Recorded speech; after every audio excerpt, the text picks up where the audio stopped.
Be responsible I and know. just embrace and take all the learnings. Yeah. I agree. Sabi nga ni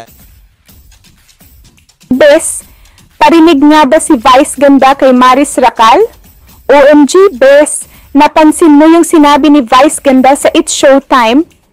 Habang hot topic pa rin si Maris Racal sa internet dahil sa kanyang emosyonal na interview kung saan humingi siya ng sorry kay Anthony at sa ex nito, biglang may linya si Vice na life can be ugly at times because of the decisions that you make.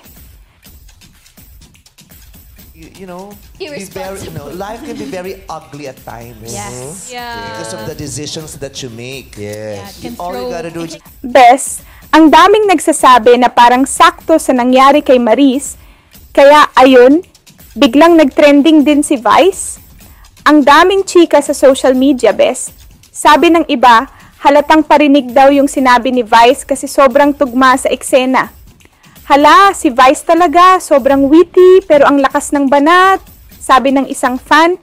Pero may mga nagtatanggol din, kesyo baka raw nagkataon lang yung quote at hindi naman talaga tungkol kay Maris. Si Vice lang talaga, mahilig maghugot ng ganyan, baka general advice lang, sabi ng iba. Kahit anong anggulo, best, ang juicy ng timing, 'di ba?